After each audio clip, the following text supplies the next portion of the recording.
So I want to share a quick excerpt about why strength training, in my opinion, is the most potent form of pain relief.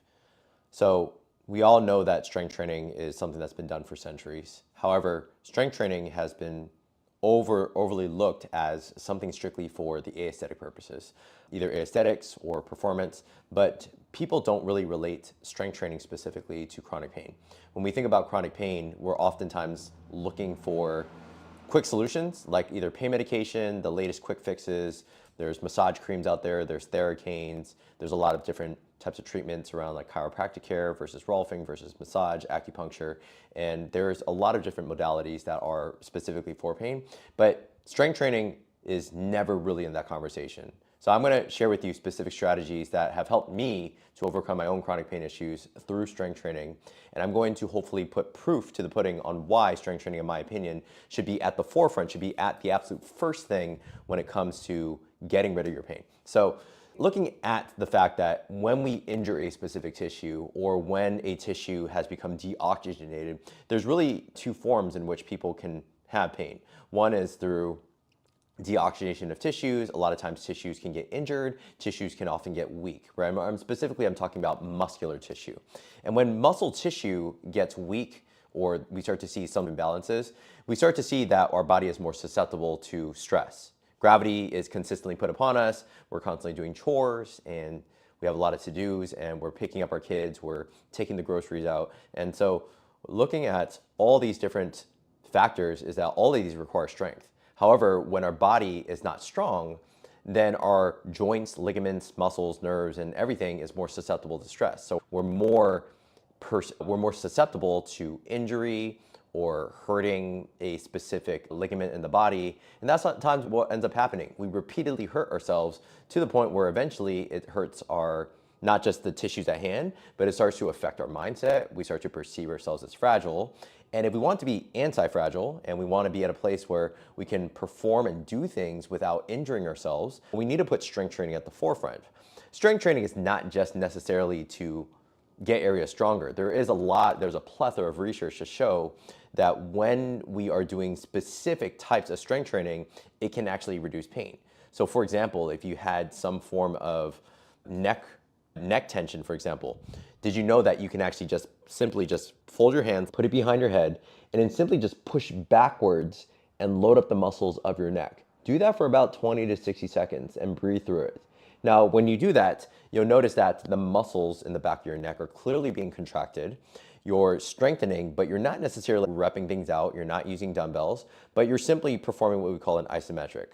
Isometric, by Greek terms or Latin, is constant length. So when we're putting a muscle under constant tension, but also constant length, what we're doing here is we're sending signals to the brain that it's okay to actually load up these muscles. We shouldn't perceive this as a threat or any fear. And what ends up happening is you can dramatically feel increases in range of motion. You can also start to notice reduction in pain as well. And one other way that you can do that is through, for example, if you had knee tendonitis, if you had quad tendonitis, or if you had some pain in the front of your knee, try holding a squat for a given amount of time. You can hold that for 30 to 60 seconds, the same way that would hold that contraction with my neck. You're still strengthening, it's an isometric, but isometrics held for 20 to 60 seconds have been shown to have certain analgesic properties and analgesic effects. Analgesics means pain reducing. Okay? Not just that though, once you get into isometrics, then you can start to rep things out. When you actually have certain pains in your body, you'll be surprised how a little bit of movement, specifically with holding a dumbbell, doing some form of strength training, using cables at the gym, that it can actually have a huge impact on your pain levels. I've seen that constantly before. Everything that I do pretty much 6 days a week when I'm working with patients and clients is that I simply just teach them the right strength training exercises that they can do for themselves. And they're always extremely surprised, some not, some have an inclination that strength training does have those pain reduction properties, but they're oftentimes leaving those sessions as if they feel empowered because now they have these tools in their hands that they can simply just go to the gym, go home, simply just do some strength training, and they can simply just reduce their pain over and over again. And that's free, right? You don't have to pay somebody to continue to do that. Obviously, you would pay potentially a coach or a physical therapist like myself, But once you learn those tools, you simply can empower yourself to fix the pain yourself. Okay, I literally just had a client come into my gym here, and what actually happened was they were having some low back pain, and I simply just got them onto the Roman extension machine. So if you don't know what that machine is, it's simply this slanted machine where you can put your hands, you can essentially fixate these pads onto the front of your thighs, and you're simply just folding over the padding and then coming back up. So you're essentially going back up into lumbar extension, and they're strengthening your lower back muscles, your glutes, as well as your hamstrings. So if somebody had a really irritated lower back, or they're having a huge flare up, that doesn't mean go home, rest, take pain medication, and hope for the best, or take some ice, put some ice in heat packs, and just simply let it go. That's what majority of people do. What I had that person do that had a pretty irritable body is I got them onto the Roman extension machine. I had them hold their body up against gravity. They were clearly feeling some fatigue in the muscles of their glutes, their hamstrings, and the lower back. But when they got off, you'll be surprised, within 60 seconds, they got off, they retested the motions that were causing them pain before, and then they were completely pain-free. It's pretty exciting.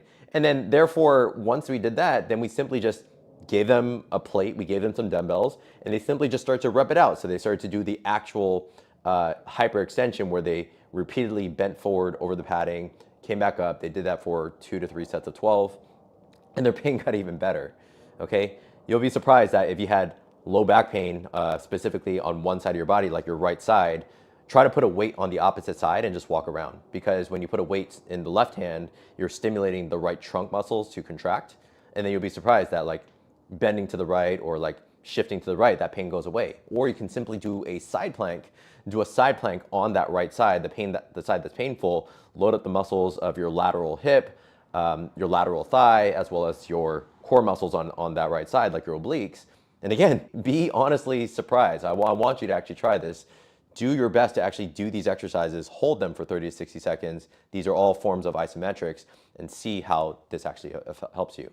Once you can rep out things, once isometrics are being utilized, isometrics would be something to reduce the intensity or even the perception of that pain, and then therefore start to actually rep it out into actual movements, okay? So side planks might become a side plank leg raise. Maybe you're dropping your hips back towards the ground and then lifting it up. So that'd be like a side plank hip raise. There's a lot of different variations to strength training, but that's all I'm saying is that strength training, you're not just using it as a mechanism of just looking better, or it's not just for athletes. Strength training is literally for any person in the world, including people that supposedly they suffer or they deal with chronic pain on a daily basis.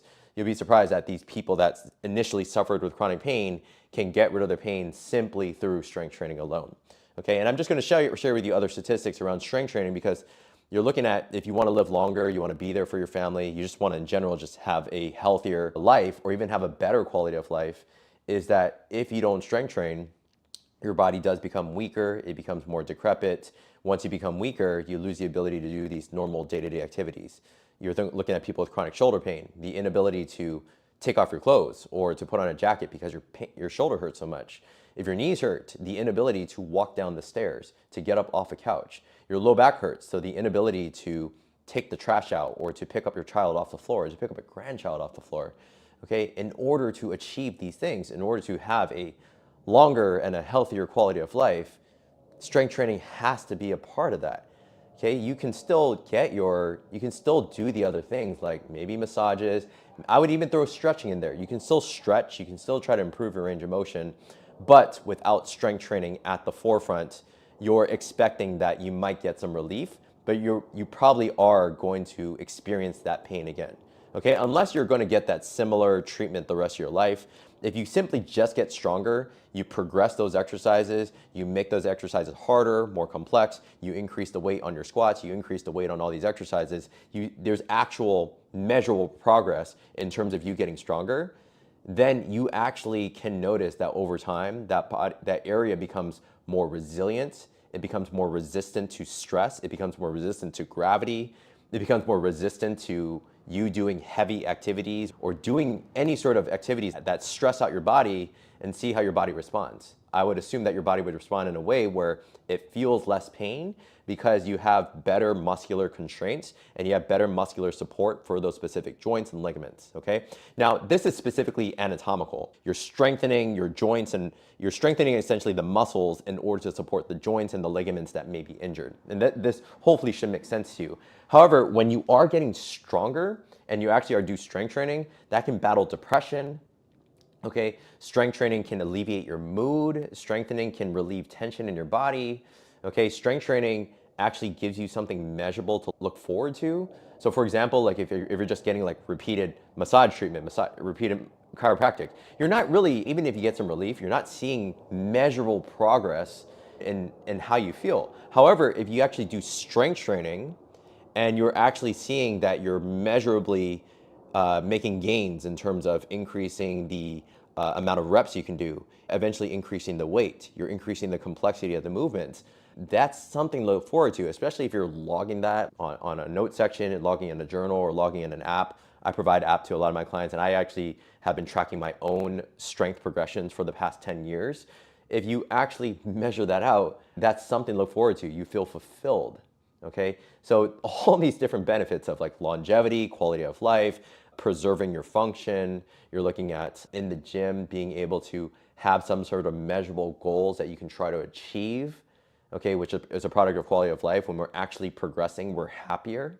When we're not progressing and we're dying, we're not very happy when we're just maintaining or declining. So seeing these progressions over time gives you a sense of certainty, gives you a sense of fulfillment, and it actually gives you something to look forward to. So that's what I got for you today.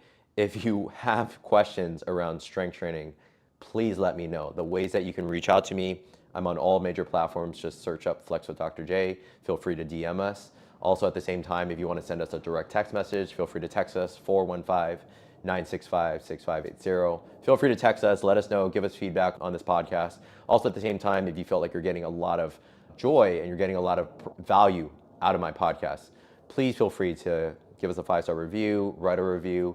That way more people are able to search up this podcast and this can impact more people in the world. So that's what I got for you guys today. I'll see you guys in the next one.